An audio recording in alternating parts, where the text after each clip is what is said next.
안녕하세요. 좋은 책, 좋은 삶 꼬꼬독의 김민식입니다. 좋은 삶은 어떤 삶일까요? 저는 나라는 존재에 대해 스스로 만족하며 사는 삶이라 생각합니다. 자, 근데 살다 보면 내가 사는 모습이 마음에 들지 않아 열등감에 시달릴 때도 있습니다. 열등감은 미디어와 SNS가 발달하면서 더 늘기 시작했습니다. 각종 미디어가 발달하며 막연한 대상, 이를테면 재벌이나 연예인에 대해서도 구체적인 이미지가 생겼습니다. 그렇게 잘 모르는 대상에게도 구체적 열등감을 느낄 수 있게 된 거죠. 이런 시대에 열등감을 어떻게 하면 줄이고 마음의 평화를 얻을 수 있을까? 오늘은 그걸 도와주는 책 한 권을 소개합니다. 당신은 당신으로 충분히 빛나는 존재입니다. 최명기 지음, 다산북스. 정신과 의사인 저자 최명기 선생님은 한 번뿐인 인생 타인과 비교하며 열등감에 눌려 사는 건 너무 억울하지 않느냐고 말씀하십니다. 열등감 중에는 타인과의 비교 없이 생기는 열등감도 있습니다. 나는 애초에 못난 사람으로 태어났어. 난 태어나선 안 될 열등한 존재야. 구체적인 비교 대상 없이 느끼는 열등감을 정신과에서는 존재적 열등감이라고 부릅니다. 존재적 열등감을 느끼는 사람들은 자신을 그냥 열등한 존재라고 생각합니다. 그들은 뭘 하든 스스로가 열등하다는 생각에 빠져 있고, 그래서 아무리 장점을 알려줘도 소용이 없습니다. 그들은 자신의 존재 자체가 문제라는 착각에 빠져 살기 때문입니다. 이런 열등감은 지속적인 폭력 때문에 생겨납니다. 예를 들어 아이의 생활에 사사건건 참견하고 매사에 잘못을 지적하는 권위적이고 폭압적인 부모 밑에서 자란 아이는 존재적 열등감에 빠집니다. 어려서 내가 가장 오래 마주하고 살아온 어른이기에 부모가 자식에게 끊임없이 투사하는 이미지는 어른이 되어서도 마음에 흔적을 남깁니다.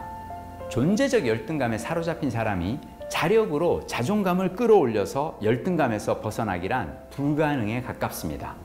존재적 열등감에서 벗어나기 위해 가장 먼저 해야 할 일은 자존감을 도둑질하는 심리적 하이에나로부터 달아나는 일입니다. 자식을 비난하는 부모는 자신이 하는 말이 비난이라고 생각하지 않습니다. 부모뿐만이 아니라 배우자나 회사 상사가 지속적으로 이런 비난을 계속하는 경우도 있습니다. 그런 말을 들으면 속으로 웃기지 마! 그러고 달아나 버리세요. 저런 말을 일삼는 사람 대부분은 사실 남을 깎아내리며 우월감을 느끼면서 자신의 자존감을 채웁니다. 이들은 심리적 하이에나입니다. 그것이 친구든 직장 동료든 심지어 부모더라도 최대한 멀리해야 합니다. 그래야 내 자존감을 지킬 수가 있어요.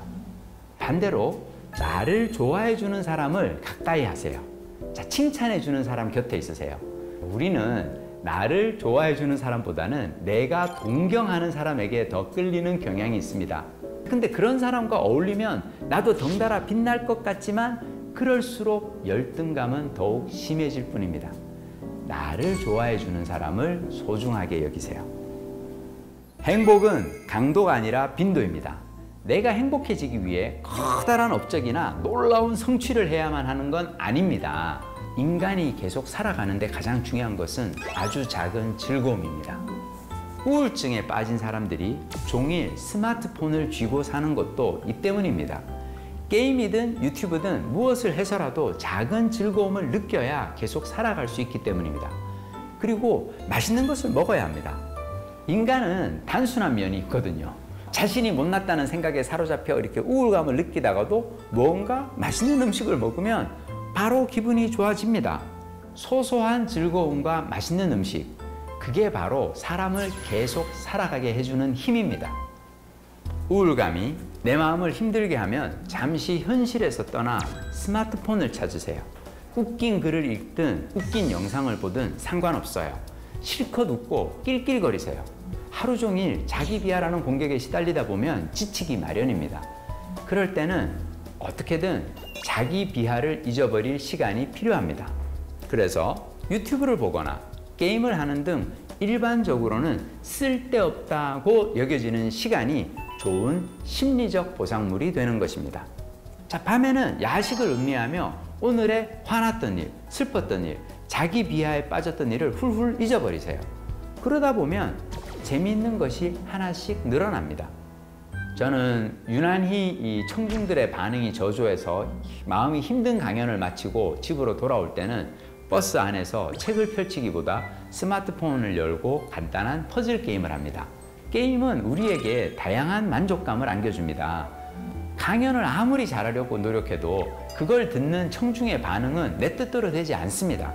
하지만 게임은 내 뜻대로 됩니다. 눈앞에서 이렇게 팡팡 터지는 이 시각적 즐거움, 촤 점수가 올라갈 때 이 쾌감을 주는 이 청각적 즐거움, 하는 만큼 점수가 올라가니까 성취감이 생기고 게임 미션을 수행함으로써 잠시나마 효능감을 느낄 수 있습니다. 정신과 의사인 최명기 선생님은 병원 진료실에서 끝도 없이 계속되는 자기 비하, 자책, 열등감 때문에 괴로워하는 환자를 만나면 좋아하는 게임이라도 하기를 권한답니다. 게임이든 SNS든 마음의 허전함을 채워줄 무언가를 찾는 게 중요합니다. 아무것도 하지 않는 것보다는 그 편이 자기 비하 극복에 훨씬 도움이 됩니다. 우리의 마음을 힘들게 만드는 것은 자책감과 열등감이지 심리적 보상물 그 자체가 아닙니다. 어쩌면 게임하지 마라, 야 SNS에 너무 빠져 살지 마 라고 지적하며 우리를 한심하게 바라보는 사람들이야말로 우리를 괴롭히는 열등감의 원인일지 모릅니다. 내 마음이 지옥이라면 좋아하는 것, 지금 당장 하고 싶은 것에서 위안을 찾으세요. 그렇게 해서라도 일단 살아내야 합니다. 그 편이 죽는 것보다는 낫습니다. 그렇게 하루하루 버티다 보면 어느 순간 괜찮아지는 날이 옵니다. 게임을 이제 좀 줄이고 다른 일을 해보고 싶다는 생각이 들고 SNS를 끄고 친구를 만나러 가고 싶다는 생각이 들 것입니다. 만약 당신의 감정이 여전히 지지부진하고 그 순간이 너무 늦게 찾아오는 것 같다는 걱정이 들면 그때는 심리 상담을 받거나 약을 먹으면서 외부의 도움을 받으세요. 그것으로 충분합니다. 당신은 이미 충분히 잘하고 있습니다. 당신은 당신으로 충분히 빛나는 존재입니다. 의 저자 최명기 선생님 모시고 이야기 나눠보도록 하겠습니다. 안녕하세요. 네. 전 선생님 책을 읽으면서 위로받는 느낌이었어요. 아유, 감사합니다. 읽으면서 내 평생을 긍정해 주시는 것 같았어요. 중독이 된다는 거는 네. 무척 어려워요. 밖에 나가서 사고 안 치고 집에 잡아둘 수 있는 거는 스마트폰 하는 거밖에 없구나. 선생님 말씀 듣다 보니까 스스로를 괴롭혀가면서까지 살 필요는 없지 않을까 그런 생각도 드는데요. 맞아요.